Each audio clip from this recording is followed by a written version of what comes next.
বছরে ৩টি ধানের ফলন ওঠে আউশ, আমন ও বোরো। রাইস মিলগুলোতে যোগানো স্বাভাবিক, তবু চালের দর বেড়েই যাচ্ছে। বর্তমান বাজারে ১ কেজি সরু জাতের চাল কিনতে গুনতে হচ্ছে কমপক্ষে ৮০ টাকা। অথচ লাগাতার লোকসানে ধান চাষি। তদারকির অভাবে ফায়দা লুটছে মধ্যস্বত্বভোগীরা। আরও জানাচ্ছেন সহকর্মী শফিক ছোটন, ছবি তুলেছেন সিয়াম শাহরিয়া।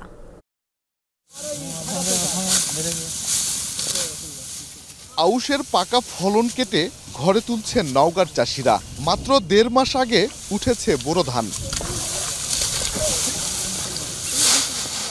ফলনে বেশ খুশি কৃষক, কিন্তু আক্ষেপ নতুন ধান উঠলেই বেচতে হয় পানির দরে। অভিযোগ, বাজারে সিন্ডিকেটের কাছে অসহায় তারা। পার বিঘা ধরেন যে ১৪ মণ ১৫ মণ, কিন্তু ধানের দাম নাই হিসাবে এবার পুষাচ্ছে না। বাজারে তো আরো নিয়ে গেলে ভিজা শীতান কিবা বলে নিবার চায় না, এই দাম হলে নিম, এই অবস্থা। এই যে মগার বেচনো ১০০০, ২০, ৩০, ৪০ এলা ধান বেচে পুষাবে কৃষকের। নানা প্রতিকূলতা মোকাবেলা করে এই ধান ঘরে তোলার পর চাষি যখন বিক্রি করে লোকসানের মুখে, তখন এই ধানই রাইস মিল ঘুরে যখন বাজারে চাল হয়ে আসছে, তখন দাম হচ্ছে ৩ গুণ।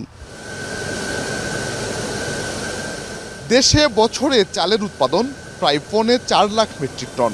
চাহিদার বিপরীতে ঘাটতি নেই, তবুও কদিন আগে ৫০ কেজির বস্তায় ১ লাফে দাম বাড়ানো হয়েছে ৩০০ টাকা পর্যন্ত। এখনও সেই বাড়তি দর। এজন্য সাধারণ মিলাররা দায়ী করছেন কর্পোরেটদের। সকালবেলা উঠে মোটরসাইকেলে বাড়ায় দিয়ে বিভিন্ন লোক আছে আড়তে তোরা ধান কিনে, তাদেরকে রেট দেয়, এই রেটে আমাদের ধান দেয়। ওরা হাটের বসে থাকে ধান রেটের উপর ধান কিনে। হাতে গোনা কিছু ব্যবসায়ীদের কাছে টোটাল ধান চালের ব্যবসা চলে গিয়েছে। ধান চালের মূল্য বৃদ্ধি পাওয়ার কারণে ক্ষুদ্র বাজারি বিলারদের কোনো দায় নেই। সাইলোতে ধান থাকলে আপনি বুঝতে পারবেন না তার ধান কতখানি মজুদ আছে। গ্রুপ কোম্পানিগুলোর আসলে তো এগুলোর সম্বন্ধে আমাদেরও নলেজ কম, কিন্তু তারা ব্যাপক ধান কিনে মার্কেট থেকে। সরু চালের প্রায় ৮০% আসে নওগাঁ, দিনাজপুর ও কুষ্টিয়া থেকে। এসব এলাকায় পাহাড় সম ধান মজুত করে চালের দর নিয়ন্ত্রণ করা হচ্ছে, বলছেন সচেতন নাগরিকরা। সরকারকে নিয়ন্ত্রণ নিতে হবে। রেশনের সার্বজনীন রেশনিং, তারপরে হচ্ছে আপনার ওপেন মার্কেট, এগুলোর মাধ্যমে যদি না দেয় তাহলে কখনোই এই ব্যবসায়ীদের কবল থেকে, যেহেতু এখানে একটা কর্পোরেট পুঁজি গড়ে উঠেছে, মানে বিশাল পুঁজি, অল্প সংখ্যক ব্যবসায়ী, এটা সরকার পারবে না যদি তারা চালের উপর নিয়ন্ত্রণ না নিতে পারে। অস্থির দর নিয়ে যখন তোড়জোড় শুরু হয়, তখনই কেবল নড়ে চড়ে বসে তদারকি সংস্থা। তবুও স্বস্তি ফেরে না। তাই বাজার নিয়ন্ত্রণে নিয়মিত তদারকির তাগিদ সব মহলের।